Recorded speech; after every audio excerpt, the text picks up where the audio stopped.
Hello students. तो आज हम लोग एक नए टॉपिक के साथ शुरू करेंगे। तो जैसे कि आप लोग जान रहे हो, प्रीवियस लेक्चर के अंदर यानी कि कल के वीडियो लेक्चर में हम लोग ने राउल्ट्स लॉ को कंप्लीट किया था। आज का हमारा जो नया टॉपिक है वो है कॉलिगेटिव प्रॉपर्टीज के ऊपर, और यही वीडियो लेक्चर के अंदर हम लोग कॉलिगेटिव प्रॉपर्टीज के साथ आइडियल सॉल्यूशंस क्या होते हैं और नॉन आइडियल सॉल्यूशंस क्या होते हैं उसको भी कंप्लीट करेंगे। ठीक है, तो चलिए फिर शुरू करते हैं आज के इस इंपॉर्टेंट लेक्चर के साथ, है ना। आई होप कि कल के लेक्चर में आप सबको समझ में भी आया होगा और आपने अच्छी तरह से नोट्स भी बनाया होगा। चलो पे अटेंशन हियर। आज का हमारा टॉपिक है दैट इज कॉलिगेटिव, एक minute, colligative property. Colligative property ये हमारा आज का टॉपिक है। तो बच्चों यहां पर ध्यान देना।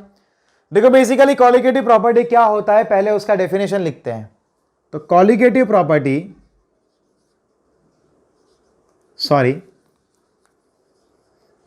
कॉलिगेटिव प्रॉपर्टी, ठीक है, for any homogeneous, for any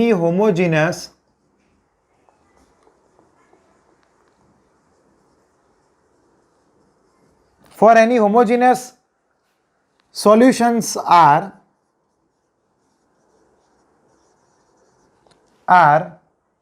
those which only depend upon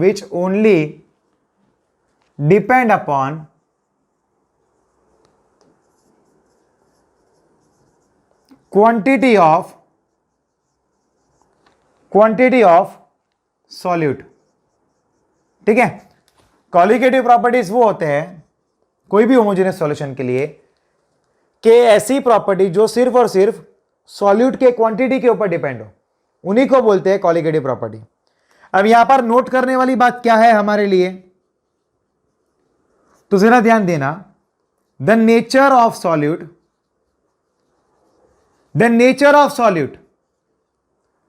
does not affect any colligative property. The nature of solvent may affect the colligative property। अब जरा ध्यान देना यहां पर कि हमारे पास कोई भी सॉल्यूट हो, ठीक है, तो सॉल्यूट का जो नेचर होता है वो कॉलिगेटिव प्रॉपर्टी के ऊपर कोई इफेक्ट नहीं दिखाता, लेकिन सॉल्वेंट का जो नेचर होता है वो कॉलिगेटिव प्रॉपर्टी के ऊपर अपना इफेक्ट दिखाता है। It shows it effect on the colligative property. लेकिन कॉलिगेटिव प्रॉपर्टीज होते कौन से हैं ये भी तो पता होना चाहिए। तो बेसिकली इस चैप्टर के अंदर हम 4 मेन कॉलिगेटिव प्रॉपर्टी के बारे में पढ़ेंगे। कितने colligative property? 4 main colligative property के बारे में पढ़ेंगे। जो पहला कॉलिगेटिव प्रॉपर्टी है वो है RLVP, जिसको हम लोग बोलते हैं relative lowering of vapour pressure. दूसरा जो है that is elevation in the boiling point. क्या है? एलिवेशन इन बॉइलिंग पॉइंट, ये दूसरी कॉलिगेटिव प्रॉपर्टी है। तीसरी कॉलिगेटिव प्रॉपर्टी होती है that is depression in freezing point. क्या आएगा? Depression in freezing point. ठीक है, ये तीसरी कॉलिगेटिव प्रॉपर्टी है। एंड चौथा कॉलिगेटिव प्रॉपर्टी क्या है? वो है ऑस्मोटिक प्रेशर। क्या होता है? Osmotic pressure. ये 4 मेन कॉलिगेटिव प्रॉपर्टी के बारे में हमें पढ़ना है इस चैप्टर के अंदर। तो हम लोग एक के बाद एक कॉलिगेटिव प्रॉपर्टी के बारे में पढ़ेंगे, तो जरा ध्यान देना। ठीक है, पहला यहां पर हम लोग ये सारी चीजों पढ़ने से पहले हमें ये पता होना चाहिए कि भाई आइडियल सॉल्यूशंस कौन से होते हैं और कैसे होते हैं। तो पहले हम लोग ideal solution and non ideal solution के बारे में पढ़ेंगे। तो जरा ध्यान देना कि भाई आइडियल सॉल्यूशंस होते क्या है। तो हमारा ये जो टॉपिक है दैट इज आइडियल सॉल्यूशन, जिसको मैं शॉर्ट में लिखूंगा IS। ये शॉर्ट में इस तरह से रिप्रेजेंट करते हैं। अब जरा ध्यान देना कि इसके पॉइंट्स हम लोग एक के बाद एक पॉइंट्स लिखेंगे। किसके? तो आइडियल सॉल्यूशन के, कि भाई आइडियल सॉल्यूशन कैसा होना चाहिए। ठीक है, और कौन से सॉल्यूशंस आइडियल सॉल्यूशन होते हैं, वो चेक करते हैं इधर। तो जो पहला पॉइंट है that is ideal solution are those which follow are those which follow the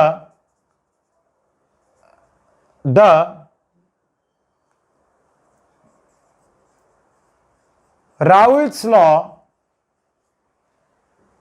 for the entire range of concentration। सारे कॉन्सेंट्रेशन के ऊपर जो सॉल्यूशन राउल्ट्स लॉ को ओबे करता है उसी सॉल्यूशन को हम लोग क्या बोलते हैं, आइडियल सॉल्यूशन। सारे के सारे कॉन्सेंट्रेशंस पे कोई भी कॉन्सेंट्रेशन हो, लेकिन अगर वो राउल्ट्स लॉ को ओबे करता है तो उसको हम लोग बोलेंगे आइडियल, मतलब कि आइडियल सॉल्यूशन। उसकी सेकंड प्रॉपर्टी क्या है, हम लोग सारे उसके बारे में पढ़ेंगे details. Property number 2, ideal solution are those in which, जरा ध्यान देना, ideal solution are those in which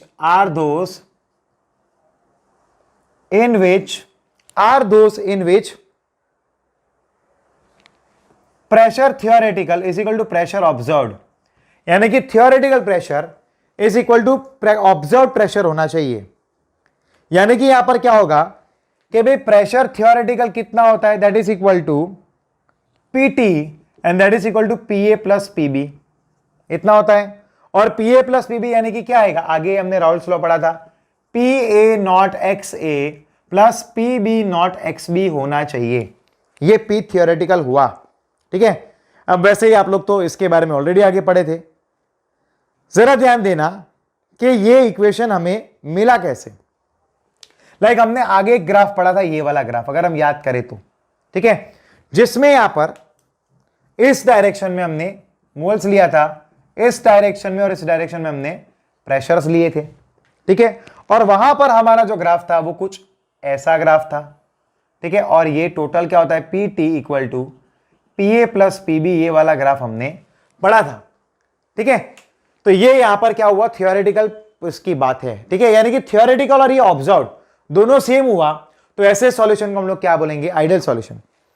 तीसरी बात कि आइडियल सॉल्यूशन वो होते हैं जिनका delta we, that is change in volume, जिसका डेल्टा वी इक्वल टू 0 होता है, यानी कि उसके वॉल्यूम में कोई चेंज नहीं आता है, डेल्टा वी का वैल्यू 0 हो गया। कैसे, लाइक मान लो कि भाई यहां पर हमारे पास एक कंटेनर है और ये दूसरा कंटेनर है, ये कंटेनर A है, ये कंटेनर B है, ये 5 ml है, ये भी 5 ml है। अगर हमारा जो अब ये दोनों सॉलिड एंड सॉल्वेंट को मिलाने पर अब इसका टोटल 10 सेंटीमीटर होता है, 10 ml होता है। तो अगर ये जो अपना एक्चुअल है A प्लस B, अगर वो भी 10 ml आ गया, यानी कि डेल्टा वी की जो वैल्यू है वो 0 हो गई। क्या हो गया, डेल्टा वी की वैल्यू यहां पर 0 हो गई, यानी कि चेंज इन वॉल्यूम कितना होना चाहिए, 0 होना चाहिए। चेंज इन वॉल्यूम कितना होना चाहिए, 0। चौथी बात, इसकी चौथी प्रॉपर्टी क्या होगी, what will be the fourth property. ध्यान देना, इंटरेस्टिंग टॉपिक है ये, पॉइंट है। Ideal solution are those in which AA and BB interaction is equal to AB interaction. देखो, ideal solutions are those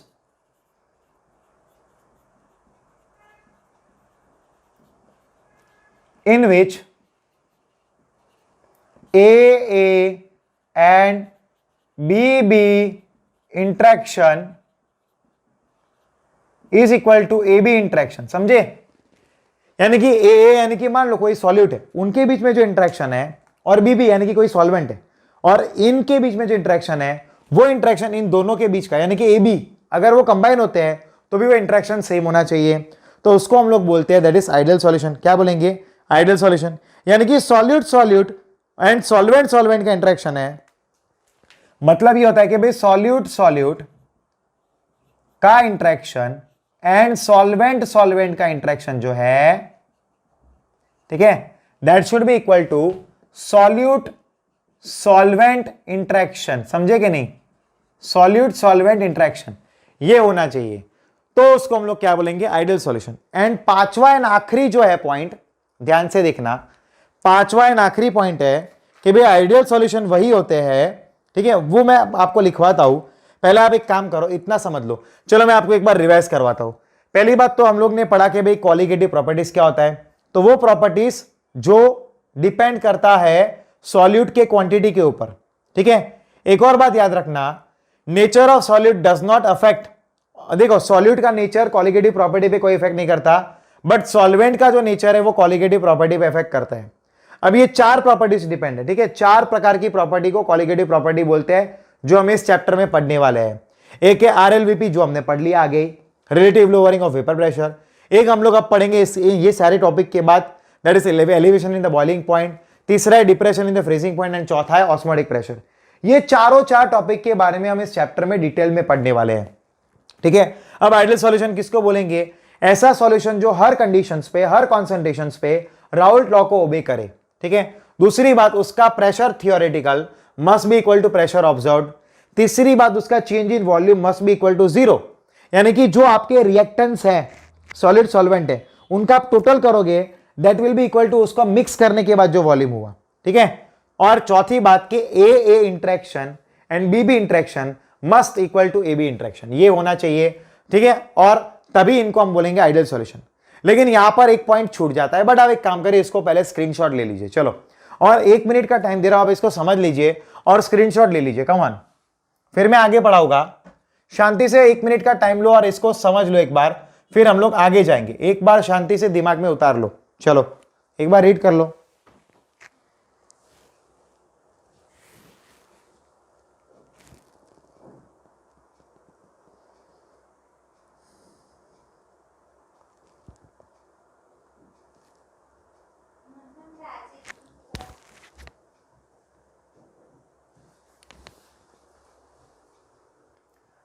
okay, तो एक बार आप इसको पढ़ लो, 30 सेकंड और दे रहा हूं, और फिर हम लोग आगे जाएंगे आराम से। इसको समझो, देखो ये पॉइंट्स अगर आपको फंडास क्लियर होंगे तो आपको ही पढ़ने में मजा आएगा। इन टॉपिक्स में आपको फंडास को क्लियर करना बहुत ही जरूरी होता है, ठीक है। जल्दी से स्क्रीनशॉट ले लो, हम आगे जाते हैं, 5वें पॉइंट पे जाते हैं। इसके आज के इस लेक्चर में मेरा टारगेट है कि भाई ideal solution and non ideal solution को खत्म करवा लूं आपको, ठीक है। यस, चलिए अब आगे जाते हैं। पॉइंट नंबर 5, मुझे ideal solution and non ideal solution को इसी वीडियो लेक्चर के अंदर कंप्लीट करवा देना है। चलो पॉइंट नंबर 5, जरा ध्यान दीजिए। आइडियल सॉल्यूशन वो भी होते हैं, ideal solution are those which have delta H equal to zero. Delta H equal to zero यानी कि जिसका चेंज इन एंथैल्पी जीरो है, उसी को हम लोग आइडियल इक्वेशन भी बोल सकते हैं। कैसे? जरा ध्यान से देखो। लाइक हमारे पास ए मॉलिक्यूल है और उसको हमने रिएक्ट करवाया बी मॉलिक्यूल के साथ, और हमें क्या मिला? 2AB मिला। क्या मिला है? 2AB। अब जरा ध्यान से देखना, मान लो कि भाई ये ए को ब्रेक करने के लिए हमें 10 जितनी एनर्जी देनी पड़ी, बी को ब्रेक करने के लिए भी 10 जितनी देनी पड़ी, तो ये कितना होना चाहिए? 2 × 10 होना चाहिए, यानी कि इसका total must be equal to this होना चाहिए, तभी डेल्टा एच की वैल्यू क्या आएगी? 0। यानी कि 20 - 20 हो गया है ना, ये क्या है? Reactant part minus product part, equal to 0 हो गया। यानी कि यहां पर क्या आएगा? ऐसी कंडीशन में डेल्टा एच की वैल्यू हमें मिल गई है 0। क्या मिल गया? डेल्टा एच की वैल्यू यहां पर मिल गया हमें 0। अब ध्यान देना यहां पर। अब देखो आइडियल सॉल्यूशंस के एग्जांपल्स कौन से, वो मैं लिखवा देता हूं यहां पर। एग्जांपल ऑफ आइडियल सॉल्यूशन, पहला एग्जांपल है दैट इज बेंजीन प्लस टोलुएन, ठीक है। इसका जो कॉम्बिनेशन बनता है, इनको कंबाइन करोगे तो वो एक आइडियल सॉल्यूशन का एग्जांपल है। बेंजीन यानी कि C6H6 प्लस टोलुएन यानी कि C7H8। फिर एग्जांपल है दैट इज N-हेक्सेन प्लस N-हेप्टेन, ये भी उसी का एग्जाम्पल है। N-हेक्सेन यानी कि C6H14 plus C7H16, okay. And तीसरा इसका एग्जाम्पल ले सकते हैं हम लोग, दैट इज इथेन क्लोराइड, ठीक है, प्लस इथेन ब्रोमाइड। तो ये भी किस में आता है? ये भी आता है इन द आइडियल सॉल्यूशन, ये भी आइडियल सॉल्यूशन के एग्जाम्पल में ही आता है। It is also in the example of the ideal solution. ठीक है, चलिए अब यहां पर आइडियल सॉल्यूशन का टॉपिक खत्म होता है। अब हम शुरू करते हैं नॉन आइडियल सॉल्यूशन पे। आपको क्लियर हो गया? देखो, जिसका डेल्टा v इक्वल टू 0 हो, जिसका डेल्टा h इक्वल टू 0 हो, जिसका p theoretical equal to p observed हो, ठीक है, जिसका इंटरेक्शन सेम हो, ये सारे सॉल्यूशंस को हम लोग बोलते हैं आइडियल सॉल्यूशन। अब यहां पर हम लोग पढ़ेंगे नॉन आइडियल सॉल्यूशन के लिए। क्या है non ideal solution? Non ideal solution, ठीक है, वो हम पढ़ेंगे। अब जरा ध्यान से देखना, नॉन आइडियल सॉल्यूशन किसको बोलेंगे। अब ध्यान देना, ये कब होगा कि भाई जब p theoretical is not equal to p observed. जब ऐसा होता है तो उसी को हम लोग बोलते हैं that is non ideal solution. लेकिन ऐसा कब हो सकता है? जब p ऑब्जर्व्ड की जो वैल्यू है या तो वो प्योर थियोरेटिकल से बड़ी होगी, या फिर p ऑब्जर्व्ड की जो वैल्यू है that will be less than pure theoretical. ठीक है, ये दो कंडीशंस पॉसिबल है। अब उसके लिए यहां पर ध्यान देना, अगर p ऑब्जर्व्ड ज्यादा है तो उसको हम लोग बोलते हैं positive deviated non ideal solution. ठीक है, अगर p ऑब्जर्व्ड ज्यादा हुआ यानी कि उसको बोलेंगे positive deviated non ideal solution, और अगर p ऑब्जर्व्ड कम हुआ तो इसको बोलेंगे negative deviated non ideal solution. Negative deviated non ideal solution बोलेंगे। अब देखो, पॉजिटिव डेविएटेड यानी कि क्या होगा, नॉर्मली वो जो हमने ग्राफ बनाया था, अब याद करिए, तो वो ग्राफ कुछ यूं था। ठीक है, अब ये हो रहा है कि भाई अगर ग्राफ जो हमें नया मिल रहा है, जो नया ग्राफ है, ठीक है, जो नया ग्राफ, अब ये x है, ये p है यानी कि प्रेशर है। ठीक है, अब जो नया ग्राफ है वो इस तरह से ऊपर की तरफ कर्व्ड मिल रहा है, यूं ये कर्व्ड मिल रहा है ना। अगर यूं कर्व्ड आया, ठीक है, और इसको हम लोग क्या बोलेंगे, pt बोलेंगे, p थियोरेटिकल बोलेंगे। ठीक है, अब ऐसा p टोटल बोलेंगे, सॉरी p टोटल बोलेंगे, ये जो पार्ट है वो क्या है, p टोटल है। अगर ये यूं कर्व ग्राफ आए यानी कि ऊपर गया, बढ़ गया, यानी कि पॉजिटिव डेविएटेड बोलेंगे। और नेगेटिव डेविएटेड में क्या होगा, जरा ध्यान देना, नेगेटिव डेविएटेड में हमारा जो ग्राफ है, ठीक है, वो ग्राफ हमें यूं मिलेगा। कैसे मिलेगा, नीचे की तरफ नेगेटिव यानी कि घटेगा, यूं डाउनवर्ड कर्व्ड आएगा, डाउनवर्ड कर्व्ड आएगा, उसको अपने बोलेंगे दैट इज नेगेटिव डेविएशन। क्या बोलेंगे, नेगेटिव डेविएटेड ग्राफ। ठीक है, अब देखो इनके एग्जांपल्स क्या है, लाइक इनके एग्जांपल्स के बारे में मैं लिखूं, इसका एग्जांपल है that is C2H5OH plus water. यानी कि क्या हो रहा है इधर, अब देखो मैं लिखता हूं, कुछ बातें लिखता हूं ताकि आपको क्लैरिटी आएगी कि भाई इसमें होगा ऐसा। ये तो पॉइंट नंबर 1 था, जरा ध्यान देना, ये पॉइंट नंबर 1 था, ये पॉइंट नंबर 1 था, इसी का पॉइंट नंबर 2 लिखता हूं। क्या होगा, intermolecular force of attraction between AA is weaker then AA and BB। Intermolecular force of attraction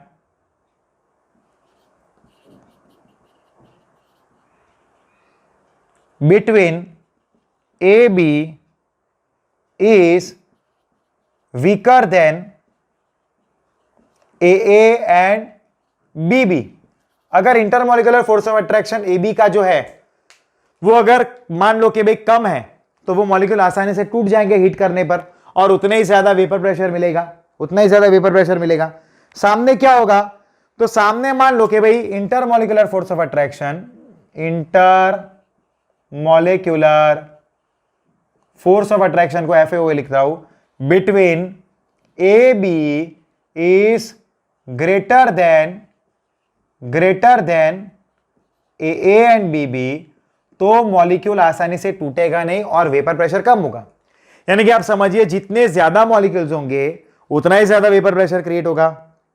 समझे कि नहीं, जितना ज्यादा, आप खुद से सोचिए कि भाई जितने ज्यादा मॉलिक्यूल होंगे उतना ही ज्यादा वेपर प्रेशर होगा। ठीक है, तीसरा पॉइंट इसका ये होगा कि भाई नंबर 3 डेल्टा V सॉल्यूशन, ठीक है, ग्रेटर देन 0 आया। ठीक है, if it is greater than 0 है यानी कि टोटल सॉल्यूशन जो है वो ज्यादा मिला। यानी कि आपने क्या किया कि भाई यहां पर आपने AA लिया, ठीक है, और आपने उसको कंबाइन किया BB के साथ। ठीक है, तो क्या मिला आपको, जो टोटल सॉल्यूशन मिला है, नेट सॉल्यूशन, ठीक है, AB, उसका वॉल्यूम ज्यादा मिला, उसका वॉल्यूम क्या हुआ, ज्यादा हुआ। और दूसरा हो सकता है कि भाई इस साइड के भाई डेल्टा V सॉल्यूशन जो है उसकी वैल्यू लेस देन 0 आ जाए। ठीक है, यानी कि यहां पर हमें जो टोटल सॉल्यूशन मिल रहा है वो लेस देन 0 हुआ, तो फिर ये आएगा नेगेटिव डेविएटेड में आएगा। किस में आएगा? That will be in the negative deviated. यानी कि क्या होगा? वहां पर बॉन्ड फॉर्मेशन हो जाएगा, है ना। यहां पर मॉलिक्यूल के बीच में क्या होगा? बॉन्ड फॉर्मेशन होगा। तो ओरिजिनल वॉल्यूम जो है, मॉलिक्यूल कॉम्पैक्ट हो जाएंगे तो वॉल्यूम घट जाएगा, ठीक है। मॉलिक्यूल कॉम्पैक्ट हो जाएंगे तो वहां पर क्या होगा? जो वॉल्यूम है वो घट जाएगा, ठीक है। अब देखो इसका स्क्रीनशॉट ले लो, चलो जल्दी। में इस साइड को डिलीट, मुझे रब करना है, जल्दी से स्क्रीनशॉट लो, चलो take the screenshot, come on. फिर ये पार्ट मैं रब करता हूं, पॉइंट नंबर 4 पे आता हूं अब मैं, come on pay attention here. Point number 4 पे आता हूं मैं।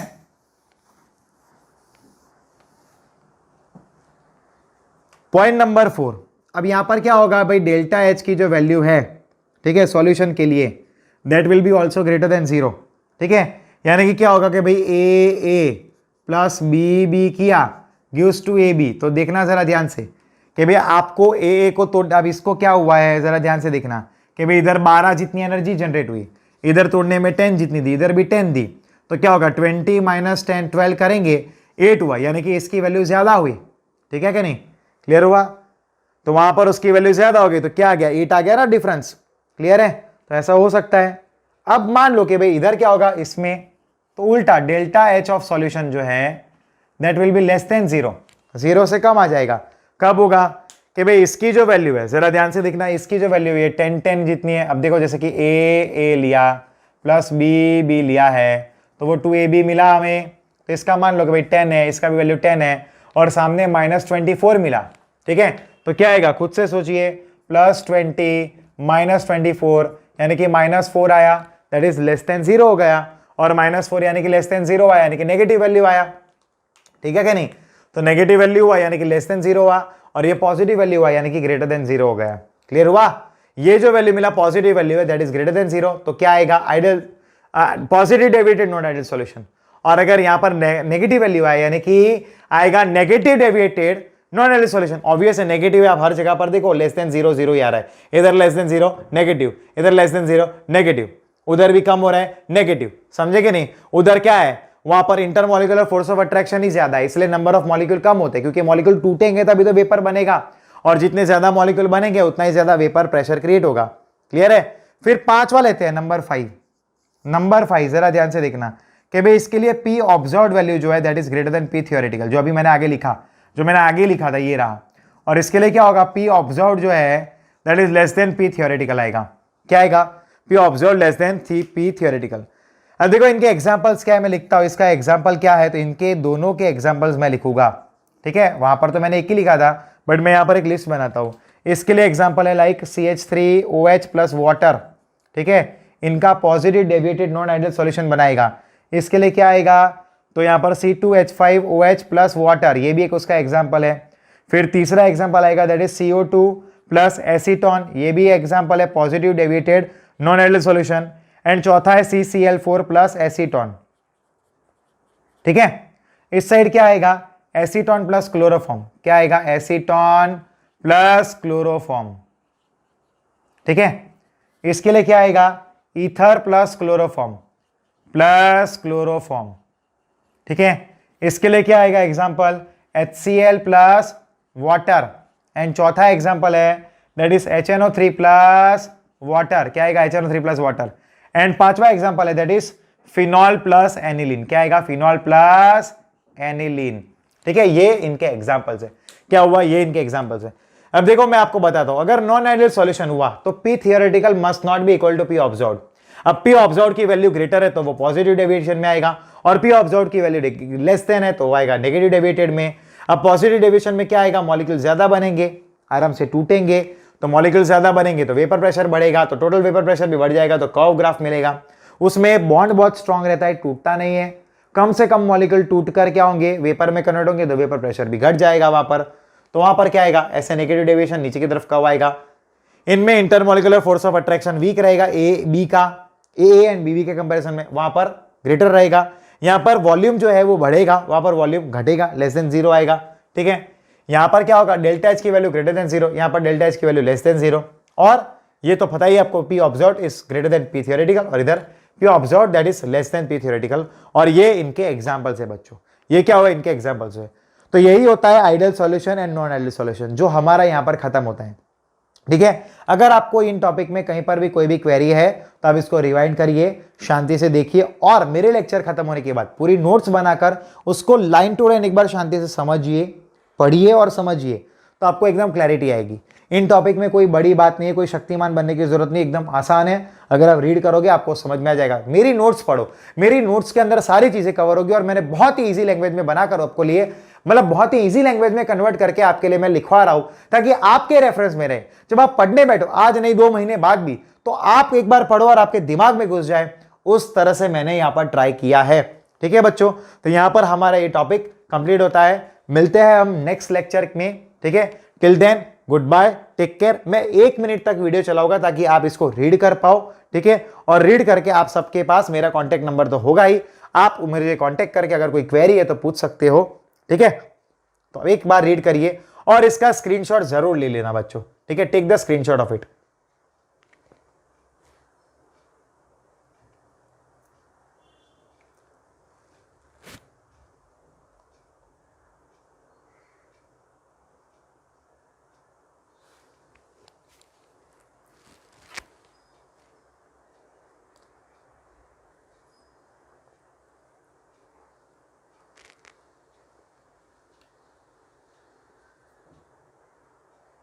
अब इनके बाद हमारे 3 ही थियरी बाकी है। एक है elevation in the boiling point, दूसरा है depression in the freezing point, तीसरा है ऑस्मोटिक प्रेशर। ये 3 ही टॉपिक बड़े बड़े हैं, और मैक्स टू मैक्स 4 लेक्चर का, 4 वीडियो लेक्चर का काम है। यानी कि ये वीक के अंदर हमारा ये चैप्टर कंप्लीट हो जाएगा, दैट इज फॉर श्योर। इस वीक के अंदर हम इस चैप्टर को वाइंड अप कर देंगे मेरे प्यारे बच्चों। ठीक है, चलो तो फिर ये सारी चीजों को नोट डाउन करना। मिलते हैं नेक्स्ट लेक्चर में। Till then bye and take care बच्चों, स्टे होम, स्टे सेफ।